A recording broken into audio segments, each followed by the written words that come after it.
And I ended up speaking to a very good friend of mine who was already in the finance for mortgage industry, and he said, "Hey, I'm getting into mortgage with this guy. We're building up an office. You're not doing anything anyway. It's 100% commission. Why don't you just try it?" So I tried it and fell in love with finance and real estate ever since. So I've been in it since 2001 for the finance side. The real estate side was about 7 or 8 years ago that I got my license and started practicing real estate. I think that experience was very challenging. Not knowing how to calculate somebody's mortgage payment, not knowing what the 4 or 5 different points of a mortgage payment was, not knowing how to truly qualify anybody for a mortgage. There's a bunch of different mortgage programs, and not everybody qualifies for every single one. A lot of moving parts. So the real interesting part of when I first started was figuring out, mortgage 101, what basically a mortgage was, and how people used a mortgage to be able to purchase a house. One of the things that once I really got into it and started learning it, one of the things that really gave me a great feeling internally was to be able to help someone purchase that house. Moreover, on that statement, not just anyone being able to purchase the house, but once you go through the process of somebody who was thinking about buying a house, that they thought that they may not have been able to buy a house, but you figured out a way to help them within their credit score, within their means, within their finances to be able to make that purchase. That feeling that you have for someone to be able to get into their own property, be it a single family or multifamily, there's no other feeling like it. It's amazing. It's amazing how people are so appreciative of you getting them out of their rental situation into a spot that they own by themselves. So that's what really kept me in there once I figured out how to really do a mortgage. And till this day, that's what gives me that smile at the end of the day when you help someone actually close on that mortgage. I had my own mortgage companies. I had a few offices. Joined up with a couple of different people to form a couple of offices. But then after the implosion, I had some issues with the people I was working with, so I kind of got out of that partnership situation and started working for major banks. And one of the criteria with the major banks is they didn't want you as an individual having your own license because, like banks like Wells Fargo, Chase, Bank of America, they have a huge federal charter where if you come in, you can still work for them based off of the old criteria when you first got into the mortgage business. But you still had to be registered through the NMLS, which still has that track on you. So you don't need your mortgage broker personal license anymore. And in order for me to accept that position, and this was a management position with Wells Fargo at the time, I had to let my broker license go. So in order for mortgage professionals to be successful, you have to team up with real estate agents, right? And I wanted to be uber successful, so I wanted to take that extra step. I wanted to find out what real estate agents went through to actually get and maintain their license. I wanted to find out what real estate agents went through to acquire that lead to be able to follow around, show my house, and just do the whole process.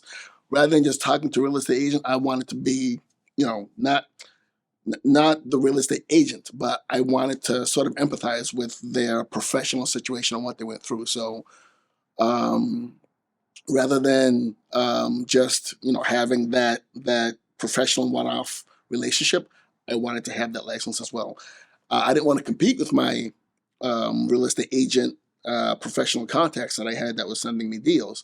I just wanted to know more of what they went through to get to where they are and what they have to maintain on a every 2 or 3 year basis to keep their license. So that's one of the original reasons why I got my real estate license. So I was talking to a friend of mine, Fran Diaz, who was working for me at one point in my mortgage company. He went out and got his real estate license. So he ended up working with Exit Realty. Tracy Barber owned, Tracy Jessica owned that branch, that firm, that brokerage, as you know. And I made a bet with him, So the bet was, I'm going to go out. I'm going to take I'm going to go through the classes. I want to get it all done within a certain amount of time. I want to take the test, and then if I pass it that one time, then I'll get my license and I'll stop practicing. Not so much, but just to have my license in real estate. So I love a dare. If you dare me, I'm all in for it. I'm very competitive that way. So working through Tracy, I bumped into you, and I realized that we actually went to high school together. And you had mentioned that you do the real estate training in and of itself, and I'm like, oh, all right, well, I'm thinking about getting my license, and you're like, okay, come to my class. So I went through your class, and I got to tell you, it was awesome. The other classmates that were there, the variety of people that were going through the class to take their license, and I understand not everybody is going to use it, but just the different people that were there was amazing. And this was my sales agent class that I took in Shrewsbury, and we had people in my class who were like AJ, who's really successful now over at La Macchia, Andrea Casanetti, who's really successful now with her own firm, what was her name, Lynette? Forgot her last name, but she's doing amazing now. I just bumped into her at an open house. So going through that process, and especially the way that you taught, made it real easy and more comforting for me. Everybody learns personally, differently. Made it easy and more comforting for me to take in the information that you were giving. And remember, I was being competitive and under the pressure of get my license quickly. So I was able to, I still have to go through and take the test and pass it the first time, because there wasn't going to be a second time. So, and you gave me a lot of different things to retain the information that you were putting out there. You also gave me a lot of different resources to use to practice before we took the test. And one of the things that you mentioned, which still resonates with me till this day, was that, and this is why, if I talk to anyone that wants to take their real estate license, I always recommend that they go through Champion, they come and see you. I know of other schools out there, but the way you teach it, it's taught so that you're able to pass that exam, which is the ultimate goal of going through the classes. And one of the things that I was saying that really resonates with me is, as you're going through some of the resources that you give to practice to take that test, stop a day or two before. Don't do anything about real estate. Don't. On your way in, go and take the test. And I'll tell you, it was awesome. It was awesome. It really allowed me, when I was ready and started looking at some of the questions on the test, things just started popping up. Because you know what? I wasn't overcome with all the information. I was inundated by looking at pages and pages and pages of stuff I had to go through. You made a point of teaching me what to study, what to focus on, what not to study. So it was really awesome, and I took that test, I passed it on the first trip, and here we are today. So for me, it was a part of that original bet, which was, if you pass it now, you gotta come work here. But I also and you recommended this through your company Champion, was that you should go out and talk to different brokerages just to see what they have to offer before you sign up with anybody. Some brokerages are just gonna throw you to the wolves. They just want your license on their wall to be able to say, we have X amount of agents within our brokerage. Some brokerages are really going to take their time to nurture and culture you to make sure that you understand the beginning and the end of the business, and that they're always available for you. So even though I didn't take your advice during your class, I completely understand, with everything that I've gone through in my real estate career, that it is the absolute best thing to do. You should talk to, what did you say? You said three to five different brokerages to have an idea of, personality-wise, where you think is going to be best for you to hang your license. Excuse me. Some of my biggest challenges when I first got into a brokerage, and one of them was just trying to find out what to do and how to do it. you get into a point where you're a little desperate, so you want to join a team, right? And that's what I did. When I was at my first brokerage, I ended up joining a team, which I don't know why, because I do a lot of my own stuff. But I wanted that. I wanted that coaching. I wanted that tutelage. I wanted that direction from somebody that I could directly report to. But I didn't fully understand the concept of being on a team, and being on a team is different from brokerage to brokerage, from team to team, even if it's within that same brokerage. um, so I left that first brokerage because I joined the team, and after 3 or 4 weeks of being on that team, I still wasn't getting anything, but I was still bringing in my own business. And I said, you know what, I'm good. I don't want to be on a team anymore.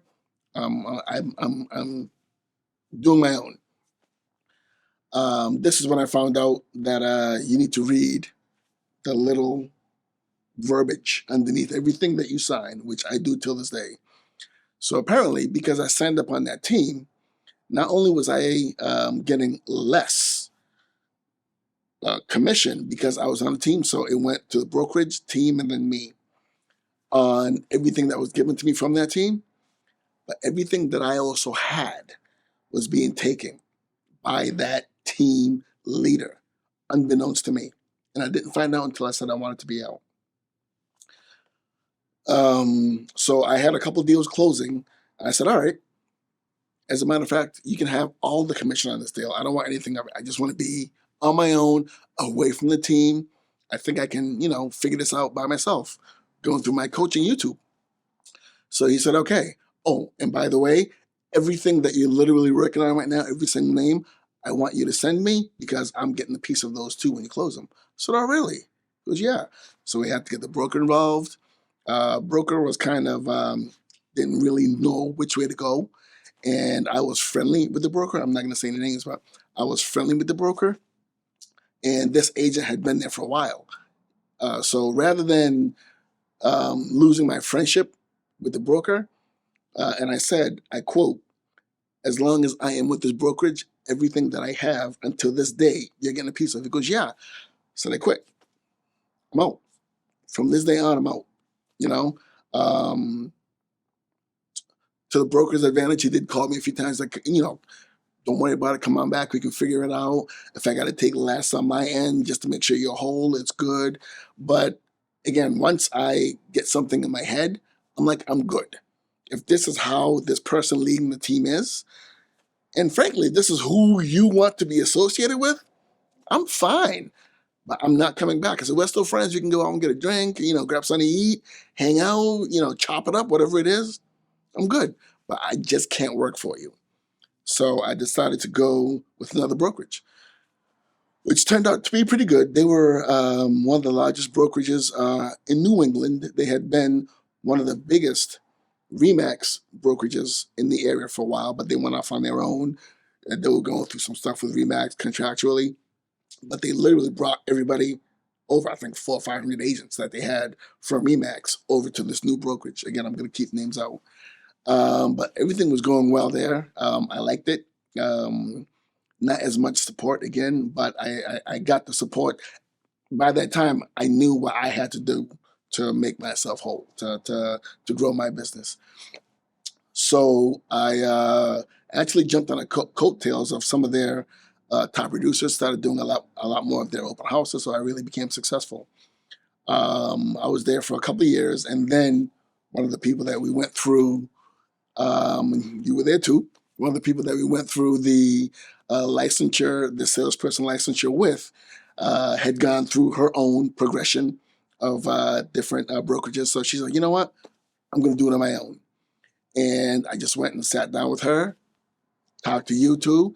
And because I had so much respect for the both of you and what you guys were doing, it was a no-brainer. I was happy where I was, but I think I felt more comfortable being with you guys because I knew who you guys were individually and I knew who you were professionally. So I kind of wanted to attach myself to that as well. Like I said, the road to success is already paved. You just got to get in the car, put your key in ignition, and turn around and go. So that's where I went. And I'm still there till this day. a lot of the stuff that they do to make agents successful is thrown at you. Where I don't think it was at my first brokerage, nor really at my second brokerage. I had to go looking for it. They throw it at you. It's up to you to grab it. That's one of the things that I really respect. Number one. Number two, they leave me alone. They leave me alone for me to do what I want to do. I have my own little setup in the back. It allows me to do my financing out of the back if I need to for my clients. If they need anything on the financing side, I'm there to answer any questions. I work very well with the other agents that are there. I think that autonomy really, for me, really goes a long way. And I know, if you go to any other brokerage, if you want to be left alone, they will leave you alone, But what I can really appreciate is, especially now, if you want to be successful, here's what we're doing. Here are the classes that we have. We're doing the Zoom webinar stuff. Now we're doing it live. We're bringing different people in to come and talk about different ways to try and generate referrals and leads. We're buying the leads for you. What are you doing with them?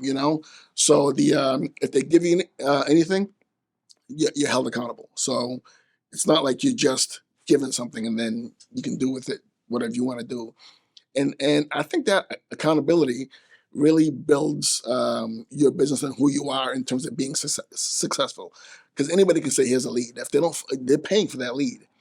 There's a bunch of people that are going to be calling that same lead. Nothing is exclusive. So if you're not following up the way you should, you may as well get a convertible, throw a bunch of money in the back seat and go down 290 doing 100 miles an hour. Just throw that money away, which is what you're doing. So I think the accountability part is good for two reasons. Number one, the people that don't want to be held accountable are going to be kicked off the system. So the people that do want to be held accountable are given the opportunity to succeed more by getting more leads, as long as you're following up and doing what you need to do. So if you want to be successful, it's there for you. If you don't, you don't. But again, I love all the resources they give you to be successful. But I also like the fact that if I'm not taking anything, I'm on my own. I can do whatever I want to do, which is great. So it kind of gives me the time to figure out where I am now, where I want to be, especially with my business planning for this year, where I want to be and how I can fit that and incorporate some of what they're doing in, because I want to do a little bit more on the real estate side. And I already have the financing stuff coming in and going out anyway. So that's sort of set. So in the past, it's always been taboo to do both, right? It's been of the mindset I remember when I first started out on the finance side, we used to have a real estate agency, about 2 or 3 people in the back of our building where they were leasing out the space back there. There were criteria that you had to go through to make sure that you both weren't entering in the same space. You had to make sure that files were locked up in a certain area so the other person didn't have access to it. And I 100% get it, right? So some of the challenges in the beginning were, if I pre-approve somebody to go buy a house, I can't, as a real estate agent, now go and show them the house, right? Dual comp is legal. I don't know if you've seen that these days, but you'll see a lot of companies that offer the financing and the real estate end. Now, it's not the same person per se doing it, but it's the same company that's doing it.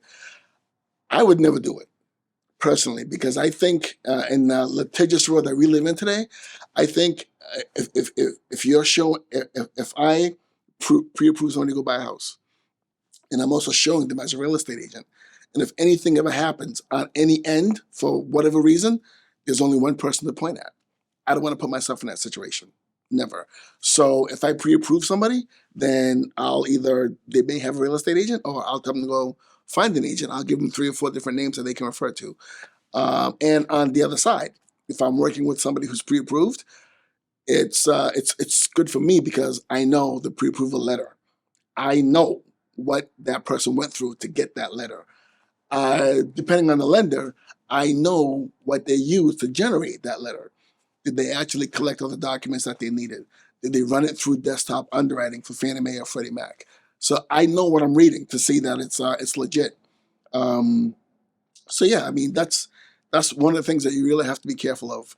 And the greedy person would do both, but it's not about the money for me.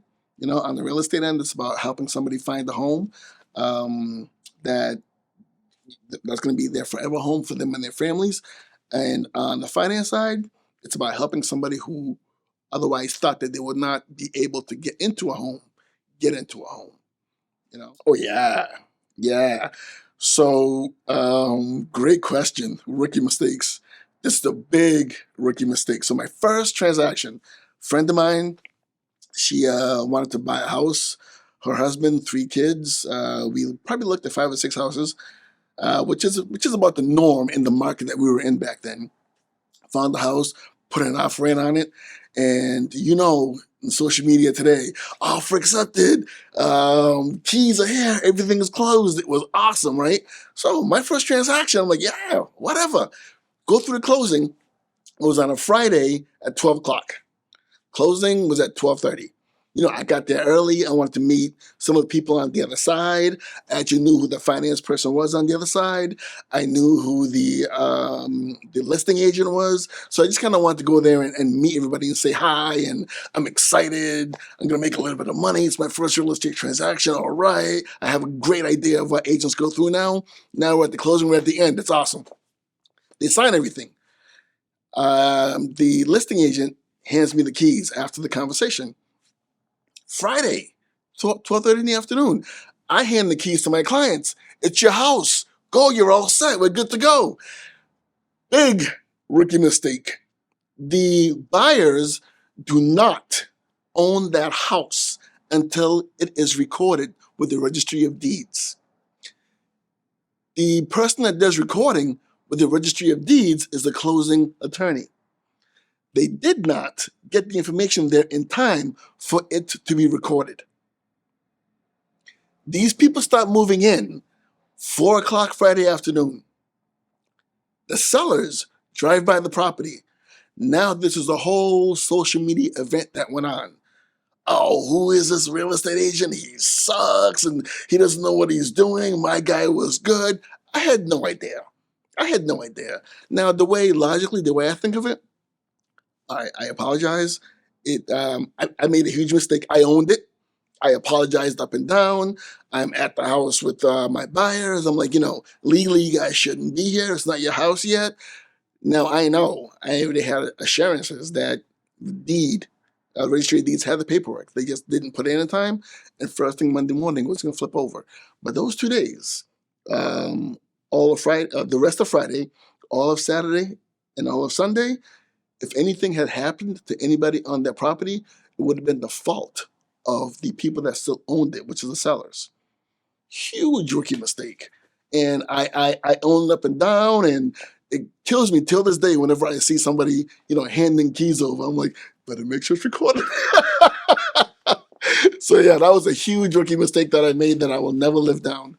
Yes, so I went into a showing with my clients. Listing agent knew that nobody was supposed to be there.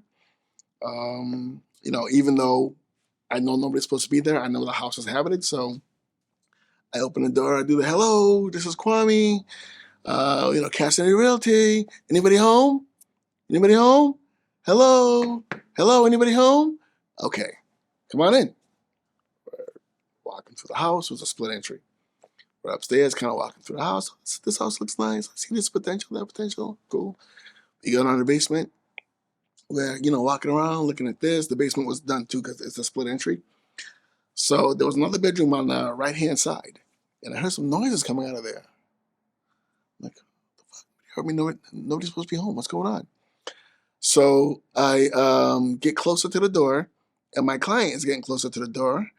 And I asked her to move back because you don't know what's in there or what could happen. And I'm hearing just these weird noises coming out of this room. A little bit of soft music playing, but you can literally hear some weird noises. So I'm like, nobody's supposed to be there, but I know we get a look at that room. So I'm like, all right, just stand over here. She was there with her husband, who thinks he's a tough guy, whatever. I'm like, stand over here. I open the door. The owner, the seller's daughter, had come home.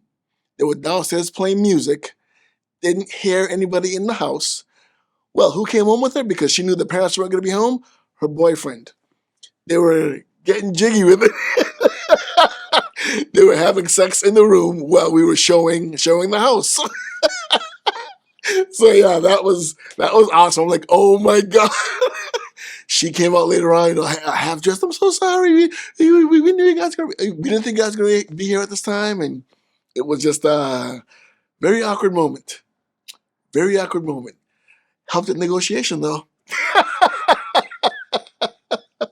So one of my major wins, and again, was a referral that came to me early on. It was a guy that had just moved up here 3 or 4 years ago. He worked as a PCA over at St. V's, and he wasn't making a lot of money. He was a little bit of a handy guy, but he'd always rented. His family was a little disjointed, if you will. And he wanted to try and buy a house. Credit score wise, he wasn't able to, unfortunately. Even though some programs don't have credit score criteria, every single bank has what they call an overlay. So if a particular mortgage product is, their minimum score is 500 for you to get a mortgage for that product, the bank is going to say, well, we don't want to go 500. We're going to say our minimum score is 620. So the bank I was working for at the time, I ran the guy's credit score, saw that he made not a lot of money, but enough to basically buy. He didn't have a lot of debt, so I could use all of his income. So I helped him go through the process of fixing up his credit to bring it up to what the bank needed for him to be able to get financing. So we worked on that for about 4 months. He finally brought it up to about a 630. I redid his pre-approval, and we got the underwriting pre-approval to be able to go ahead and start looking for a house. So it wasn't for a lot of money, because he didn't make a lot of money in terms of his pre-approval. I believe at that time it was for about $210,000, which is not a lot of money. Luckily, we found this house this guy was selling by himself, and it was a for sale by owner. It wasn't even an open house. We were driving by. He was just putting the sign out. I pulled over. I had a great conversation with him. Turns out that he lives down the street from me in Holden. We connected that way. His wife was sick, so he knew about, like the PCAs and how they work with sick people. So there was a real immediate connection there. And he actually ended up dropping the house a little bit, and we ended up putting a deal together. It was an FHA FHA mortgage for a home that didn't meet FHA criteria, but we kind of worked with the seller to be able to do what needed to get done so that the loan could go through. And I'll tell you, that was probably the absolute best feeling I've ever had, because this guy, truly, if you went anywhere to get a house, he would have been ushered away. Nobody has time to work with somebody whose credit score isn't up to par, whatever that brokerage needs. No one has time to work with somebody who's only pre-approved for $210,000 on an FHA. You got to find that particular house and hope that house doesn't have issues. So there was a lot that went into it, and it was awesome at the end of the day to be able to see that he got into the house. He still calls me every year for his cookouts in that same house that he has fixed by himself with his own hands. And now the equity in that house is unbelievable in today's market for him. So talk about being able to build that generational wealth through real estate. He is a perfect example. Absolute perfect example. That's my biggest win to date. I try not to, because I do a lot more of the financing. So my venture into real estate has evolved and steered me into a different direction, which is now investing in real estate. Having this license, being around a lot of different real estate agents, being around a lot of different investors. I'm even finding out getting into the real estate, but believe it or not, has opened my eyes to more different kinds of financing for investors too. So it's been awesome. I do help people still buy and sell, not as much, not so much commercially, more direct referral or somebody I know. But a lot more of my real estate dealings right now are with properties that I personally buy and flip, or I buy, renovate, and keep, and do it as rentals. So I think everybody or anyone that wants to get into the renovation slash flip, and there's a big distinction between the two. A flip property, in my opinion, is a property that I buy. I may put some paint on, may do the windows, and then put it back on the market. I do not have any intention of keeping that, and I want to get it back in the market as soon as possible to try and make some money on it. Um, on a renovation, you can still consider it to be a flip, but I even bumped into people who will buy a house, they'll live in it, they'll fix it up, because after a certain amount of time that you live into a house, whatever you make on that house is yours, and you don't have to pay any capital gains on it. So before you get into the whole flip thing, you kind of want to figure out business wise where you want to be. Do you want to be a flipper, or do you want to be in renovation, living in it for about a year and a half, kind of taking the time to get things done and then moving on? Or do you want to buy the house, fix what needs to get done at a very minimum? Because as a flip, as a business, you have margins that you want to make on that property. At a minimum, you want to fix it, within 30, 45, 60, however many days, and get it back in the market as soon as possible. Financing a flip for somebody who wants to buy it after you've gone in and renovated it after a certain amount of time, banks are going to look at that carefully, because they want to make sure that you didn't do the old adage, the old saying, put lipstick on a pig. In other words, you didn't do much to it. You bought the house for $400,000. You put 5,000 into it. Now you want to sell a house for 500,000 because of today's market. Banks are very, very well aware of what people are trying to do on the flip side. If you kept it for a little bit longer, they're not as aware, because they know that you lived in it. You potentially did what you needed to do in it. You put the right amount of money into it. Now you're asking for X back. So there's a big distinction between the two. So the process of being a real estate investor, it's not as easy as they show on home and garden television. You're not going to flip a house in 30 minutes. That doesn't happen. So it's a lot harder than what people think. Flipping a house with no money down is bullcrap. There's no such thing if you want to be a real flipper.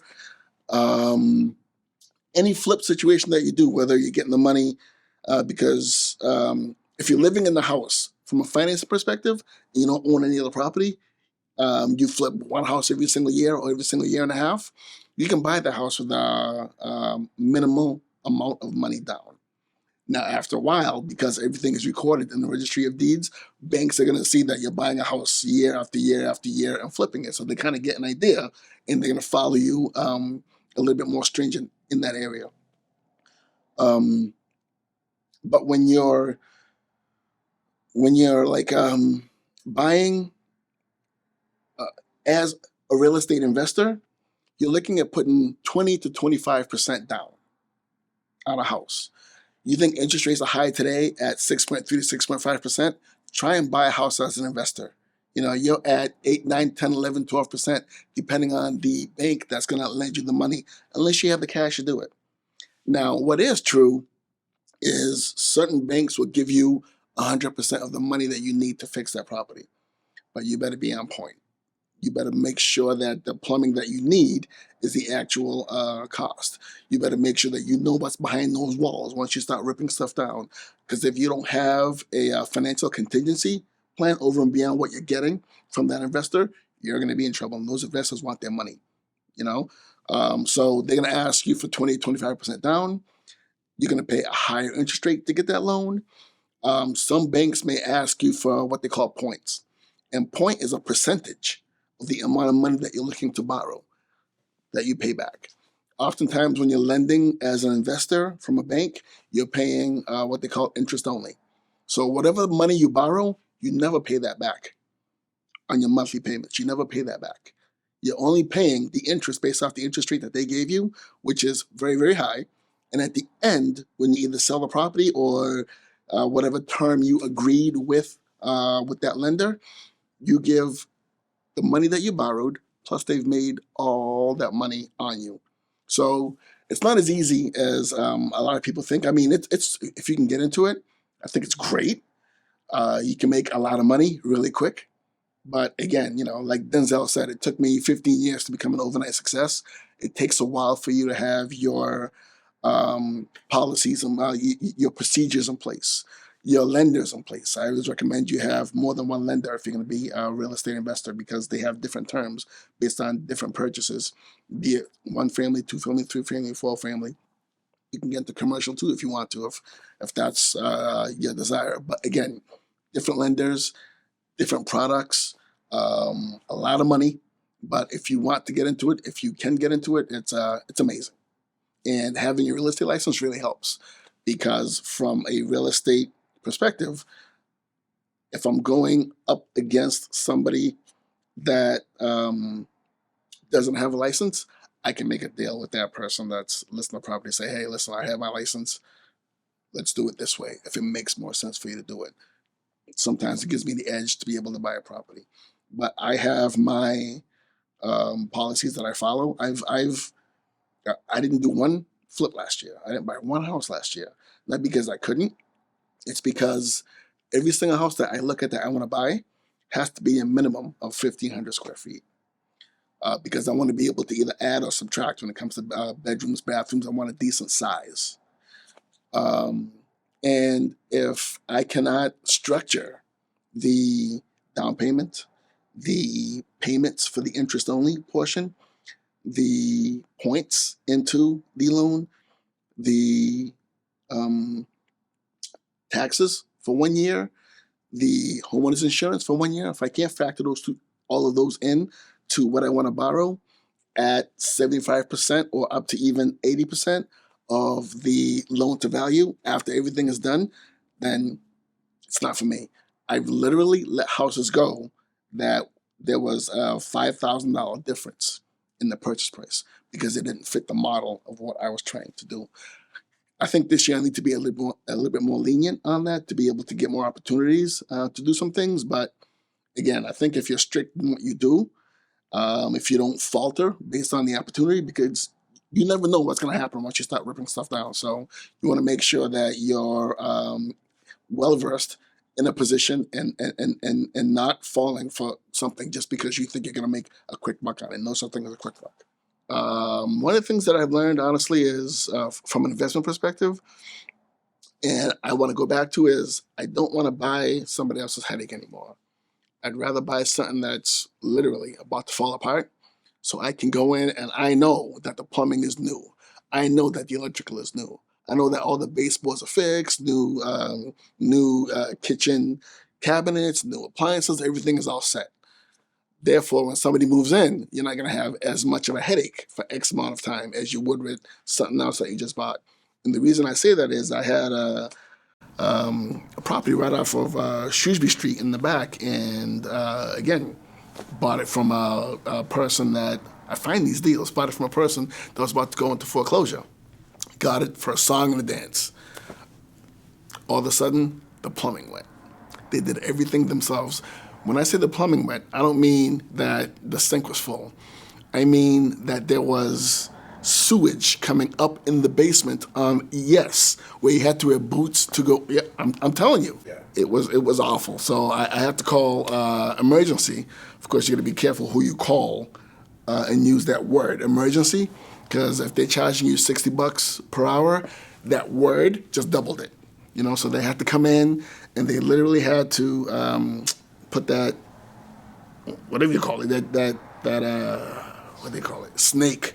They snaked it from inside all the way out into the street. The whole thing was blocked. And when I tell you it was bubbling up, it was awful. It was awful. And it was very expensive. It was very expensive.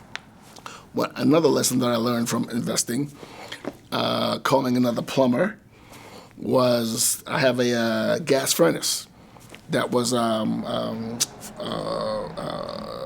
steam, like radiators. And I got a call from the tenant, hey, we have no heat. So I'm down there, I'm trying to light it, it's not working. Call a friend of mine who's pretty handy. Apparently he wasn't that handy because he didn't know what was going on. We couldn't light it. Ultimately I had to call a plumber. Plumber came in, looked at it, he was there for 5 minutes, filled the glass thing back up with water, and left. Few $100s later. So a lot of things that you learn in the business. So but I wouldn't change it for anything. I think I've gained a lot, I've learned a lot, and I hope to do a lot more.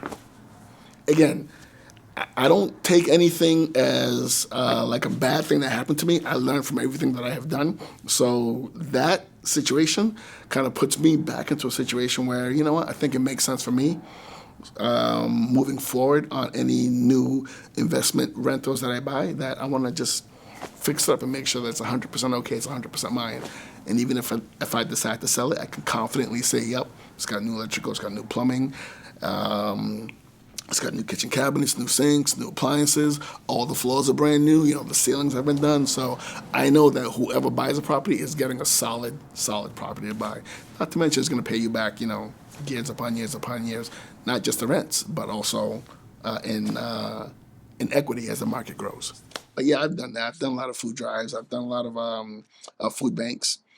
Um, I do a lot with working financial wellness programs with people in either schools or communities.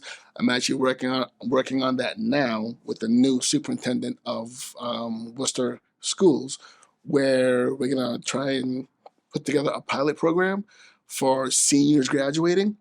Because back in the day, we used to have a course called home ec, right? Where they would teach you how to balance a checkbook and all of that. And that's been taken out of schools. And I think it's very important, whether you're going into the workforce or going into college, you need to understand finances. You need to understand whether or not you have a checkbook. You're actually writing in your deposits and withdrawals. You still have an app where you're going to do the same thing. You're going to understand where the banks are taking fees, how much you actually have in your account. Do you have an overdraft protection? Do you want to buy a house someday? What are the things that you need to do to be able to make sure that you're on a course to buy a house someday? You're going out to college? Cool. I went there too. I remember my first day of college, what I saw were tables like those with banks sitting there offering you credit cards. You don't understand what it was. My first credit card, I was like, so you're going to give me $1,000 and you're telling me I don't have to pay you right away? Instant bad credit. Instant bad credit. So my initiative in terms of giving back this year is to really focus on that, especially with the inner city schools within Worcester, to let people know, give them some sort of an idea. Are you going to reach everybody? No. But you will reach one or two people that are able to kind of do something with the information that you're giving them to make their lives better in either one facet or another. And I hate to use this analogy, but even if you're selling drugs, man, you need to know how much is coming in and how much is going out, right? So it helps everybody in the full spectrum. I hate to use that analogy, but it's kind of funny to the kids when you talk to them about it. So yeah, right now, just before I got here, I have her personal phone number, so I was texting her back and forth, and we're going to talk either this afternoon or tomorrow to try and really get together, put something together to implement some kind of a curriculum into the Worcester public high schools to teach kids about, bring it back. You know what I mean? Teach them about money. And I can't state it any more clear than that. So that's my mission this year. Right now, I'm with TD Bank, and I'm actually a CRA loan officer with TD Bank. A CRA is a Community Redevelopment Act. So that basically means I specialize in loans for people that are low to moderate income or people that are looking to buy within that low to moderate income neighborhoods. Banks will determine where those neighborhoods are, what they are, and build programs for anybody who wants to buy within that area. You have a lot of different restrictions that will allow you to buy in that area. Income is one of them. If it's not within a low to moderate income area, But if you're buying within a low to moderate income area, they know that you're trying to improve the area. They don't care how much you make. They'll finance that property for you. And it also allows you not to put down as much money. So it's anywhere from 5% down to zero, depending on the program that you're in. There are restrictions when it comes to your debt to income ratio. And debt to income ratio is basically how much money you have coming in, your gross income, compared to how much money you have going out. Whatever that number is has to meet a certain criteria to qualify for some of those low to moderate income loans. And if it does, you're good to go. But I'm over at Castaneda Realty, 745 Main Street in Shrewsbury. My office for TD is at 370 Main Street in Worcester. But the best way to reach me is, send me a direct message on social media or give me a call on my cell phone, 617-763-7300. I think you should work with me if you want honesty, if you want clarity. I don't work with a lot of people on the real estate side. I don't work with a lot of people. So if I'm working with you, you get 100% of my undivided time. On the real estate side, if you want to work with me, I can help with the paperwork that's needed to make sure that it goes through if you're working with another lender, because I know what they're looking for, I know what they're going to ask for, and I know when they're going to ask for it. I know what to send and what not to send. Again, I'm honest. I'm not in it for the money. I'm in it to make sure that you get what you want, more so what you need.